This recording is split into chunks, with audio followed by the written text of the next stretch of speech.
हर हर महादेव, जय भोलेनाथ। दोस्तों आइए जानते हैं कुछ बहुत ही महत्वपूर्ण बातों के बारे में, बहुत ही महत्वपूर्ण उपायों के बारे में, जानकारियों के बारे में। पूज्य गुरुदेव के श्रीमुख से उन्हीं की कथा के दौरान जब वो बता रहे थे, तो कुछ अंश को मैं यहाँ प्रस्तुत कर रही हूँ। तो चलिए सुनते हैं उन्हीं के श्रीमुख से बहुत ही महत्वपूर्ण जानकारी। आप स्वयं भाग्यशाली हैं, आप स्वयं किस्मत वाले हैं। कोई कैसे कहते तुमको कि तुम अभागे हो? ना ना, हमारे बराबर भाग्य नहीं है किसी का।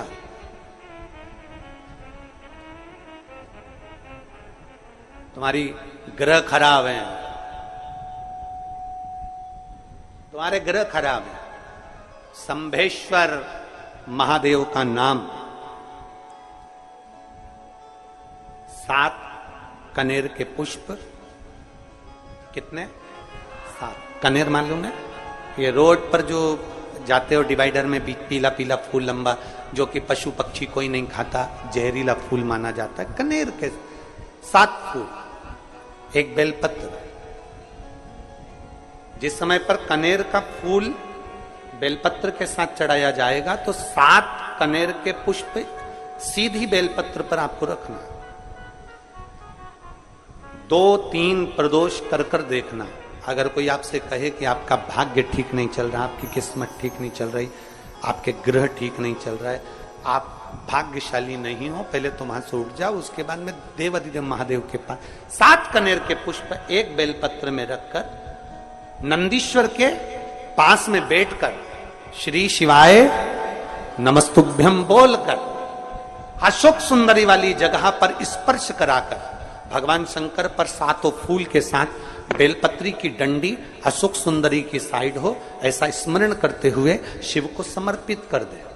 वही बेलपत्री 5 बार नमः शिवाय या पंचाक्षर मंत्र, षडाक्षर मंत्र या श्री शिवाय नमस्तुभ्यम बोलकर वही बेलपत्री 3 प्रदोष, 4 प्रदोष, 5 प्रदोष, 2 प्रदोष, जितने प्रदोष आप चढ़ा रहे हैं प्रदोष काल में, वो बेलपत्री लाकर अपने कक्ष में अपने पूजन वाले स्थान पर रखते जाओ। एक बेलपत्री एक प्रदोष पर लाओगे, अगला प्रदोष आएगा, कितना अंतर पड़ता है आपके भाग्य बदलने में, आपको खुद मालूम पड़ जाएगा कि आपकी किस्मत कैसे बदल गई। मेहनत आपको करना है, परिश्रम आपको करना है, लगन आपको लगाना है, और बेलपत्री और कनेर का पुष्प शिव को चढ़ा। चालू करो प्रदोष चढ़ाना। और जब प्रदोष चढ़ाओगे तो अगस्त के महीने की जो प्रदोष आएगी 17 अगस्त को, तब तुम सीहोर कावड़ भरने के लिए आओगे सरी, तब एक प्रदोष पे यहां पे भी चढ़ा ले, चढ़ाओ शंकर का भजन। यहां नहीं चढ़ा सकते, अपने घर पर चढ़ाओ, अपने शिवालय में चढ़ाओ, अपने देवालय में चढ़ाओ, अपने नजदीक में जो शंकर मंदिर वहां चढ़ाओ। आराधना शिव की। कोई कह दे तुमसे कि ये ठीक नहीं, प्रथम आप ये जो कनेर के फूल चढ़ाओगे ना, इसमें श्रंभेश्वर महादेव का भाव होना चाहिए। श्रंभेश्वर महादेव, फिर से एक बार बोलो, कौन से महादेव? श्रंभेश्वर। और फिर एक निवेदन, मान लो कि डॉक्टर कह दे कि बच्चे की धड़कन नहीं आ रही है, 7 पुष्प कोई से भी, 7 बेलपत्र अशोक सुंदरी वाली जगह पर एक एक कर कर बेलपत्र, एक बेलपत्र एक पुष्प अशोक सुंदरी वाली, एक बेलपत्र एक पुष्प अशोक सुंदरी वाली जगह पर चढ़ा दीजिए, और एक बेलपत्र उसमें से एक पुष्प लेकर अपने घर जाइए, और 15 दिन के बाद वापिस उस बच्चे की सोनोग्राफी जांच डॉक्टर के कहने से कराइए। बाबा उस बच्चे की धड़कन, श्वास और शरीर पूरा देगा। श्रंभेश्वर महादेव में, श्रंभेश्वर महादेव का जब नाम लिया जाता है तो 33 कोटि देवी देवताओं का एक साथ नाम उच्चारण हो जाता है। 33 कोटि देवताओं। श्रंभेश्वर, बोल श्रंभेश्वर महादेव की जय। श्रंभेश्वर भगवान का स्मरण किया है। आगे वर्णन आया है भगवान के सुंदर आनंदमय स्वरूप का। जब भगवान देवाधिदेव महादेव आनंद में विराजमान थे, देवता और राक्षसों ने मिलकर मंथन किया, मंथन में विष निकला जो देवाधिदेव महादेव के पास पहुंचा। शिव जी ने विष को धारण करा, क्योंकि घर का जो बड़ा होता है, घर का जो बुजुर्ग होता है, उसको बहुत सहना पड़ता है, बहुत सहना पड़ता है। घर का जो बुजुर्ग है, घर का जो बड़ा है, उसको सहना पड़ेगा, सहन करना पड़ेगा। और सहने की आदत होना भी चाहिए।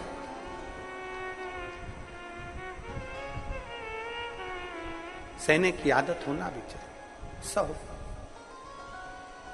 जैसे तुम्हारे घर में बिजली है, अरे बोलो तो जम के, लाइट बिजली है। प्रत्येक घर में बिजली होती है,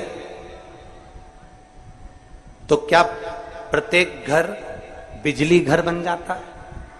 जम के बोलो जरा। बिजली घर तो एक दो, कहीं कहीं बड़ा शहर है तो थोड़े ज्यादा हो सकते, छोटा शहर है, छोटा गांव है तो बिजली घर एक दो। प्रत्येक घर में बिजली होती है, पर सारे घर बिजली घर नहीं कहलाते, बिजली घर नहीं बन जाते। बिजली घर तो कोई सा घर होता है। उसी तरह ढेर सारे तुम्हें कथा करने वाले भी मिलेंगे, ढेर सारे तुम्हें ज्ञान देने वाले भी मिलेंगे, ढेर सारे तुम्हारे पास में, तुम्हें मोबाइल खोलोगे, टीवी खोलोगे तो ढेर सारे महाराज मिलेंगे, पर सब देवाधिदेव महादेव के भक्त नहीं मिल जाते। बड़ा कठिन होता, बहुत कठिन। प्रत्येक घर बिजली घर नहीं होता, उसी तरह घर में रहने वाला प्रत्येक व्यक्ति शंकर का भक्त नहीं होता। उस घर में रहने वाले 10 लोगों में, 15 लोगों में, 20 लोगों में, 25 लोगों में, 5 लोगों में, 10 लोगों में कोई 1-2 ऐसे होते हैं, कोई 1-8-2 ऐसे होते हैं जो शंकर की भक्ति में डूबे होते हैं, शिव के स्मरण में डूबे होते हैं। घर वालों को मन लगता है, घर वालों को लगता है कि काम पर काम हो रहे हैं, अच्छे अच्छे काम हो रहे हैं, खूब अच्छे काम हो रहे हैं, पूरे खानदान में अच्छे अच्छे काम हो रहे हैं। कई लोग कहते हैं इसकी कृपा हो गई, उसकी कृपा हो गई। ना, जो रोज तुम्हारे घर में से कोई एक व्यक्ति शंकर को जल चढ़ाने जा रहा है, ये उसकी कृपा है जो तेरे घर में आज सब कुछ आनंद होता चले जा रहा है, ये उसकी कृपा है। अंत बिंदु मेरा शिव है। चंचुला देवी हाथ जोड़कर कहती है, प्रभु कृपा करें। भगवान शिव विष पीकर नीलकंठ धारी बन जाते हैं। अमृत पीने वाले देव कहलाए और विष पीने वाला देवाधिदेव महादेव कहलाए। महादेव। थोड़ा दुख आए तो चिंता न करना, बाबा कुछ अच्छा करने वाला होगा। थोड़ा कष्ट आए तो चिंता मत करना, बाबा कुछ अच्छा करने वाला होगा। जल्दी से काम नहीं निपटे, बहुत मेहनत करना पड़ रही है। हम 3 बार 4 बार कुबेरेश्वर धाम आ गए, 5 बार आ गए, बाबा कब सुनेगा? चिंता मत करना, फाइल थोड़ी मोटी है, थोड़ा समय लगाएगा, करेगा। किसी को खाली नहीं भेजता तो तुम्हें कैसे भेज दे? किसी को नहीं भेजा उसने खाली। ये इतने एक बहन ने तो पूरी डॉक्टरों की 1 2 3 4 5 6 7 फाइल लगाई, 7 डॉक्टरों की, 7 डॉक्टरों की फाइल लगाई है। और सब डॉक्टरों ने कह दिया था कि तेरे घर संतान नहीं होगी, सुख नहीं। फिर भी शिव ने 1 साल नहीं, 2 साल नहीं, 3 साल नहीं, 4 साल नहीं, 5 साल बाद दिया। तो सब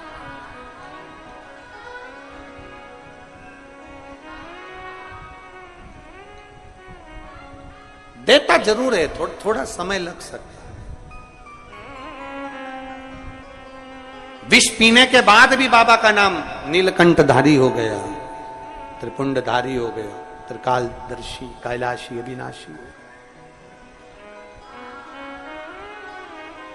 क्या नहीं देता? शिव कथा कह रही है, भगवान शंकर का चरित्र कह रहा, शिव महापुराण की कथा कह रही। ओगड़दानी का चरित्र, बाबा के सुंदर 12 ज्योतिर्लिंग का चरित्र श्रवण कराया, वर्णन किया। फिर वर्णन आया है मल्लिकार्जुन का।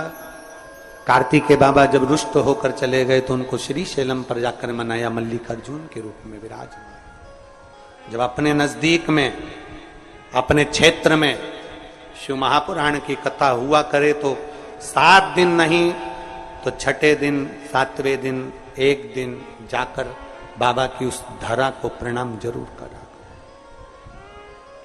प्रयास। मल्लिकार्जुन के रूप में पुजाए। तीसरा महाकाल जी का वर्णन किया, दूषण नाम के राक्षस के संहार के लिए भगवान काल अधिपति महाकालेश्वर बन गए। फिर वर्णन आया है श्री ओमकारेश्वर जी का, विंध्य नामक पर्वत के तप करने पर भगवान ओमकार के रूप में विराजमान। अगला वर्णन आया है केदारनाथ नर नारायण के तप करने पर भगवान केदारेश्वर के रूप में विराजमान हुए। फिर वर्णन आया है श्री भीमाशंकर, कुंभकर्ण के बेटे भीम का संहार कर कर भगवान शिव भीमाशंकर बन जाते हैं। अगला वर्णन आया है काशी विश्वनाथ, मनु शत्रुपा के तप करने पर भगवान काशी में विराजमान हो जाते हैं विश्वनाथ बनकर।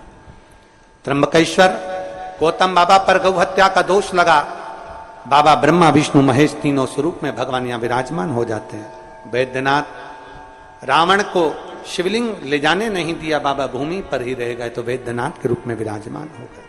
अगला वर्णन है नागेश्वर, दारुक नाम के राक्षस का भगवान ने संहार किया, नागेश्वर के रूप में विराजमान हुए। रामेश्वरम, राम जी के कहने पर भगवान शिव रामेश्वरम के रूप में विराजमान हुए। फिर वर्णन आया है कृष्णेश्वर, सुधर्म नाम के ब्राह्मण की धर्मपत्नी घुष्मा के बेटे को भगवान ने जीवित करा है तो भगवान कृष्णेश्वर के रूप में विराजमान। भगवान देवाधिदेव महादेव उत्तरकालदर्शी कैलाशी अविनाशी मेरे शिव 12 ज्योतिर्लिंग, ज्योतिर्लिंग का मतलब है जहां पर शंकर ज्योति के रूप में हमेशा विराजमान, हमेशा विराजमान।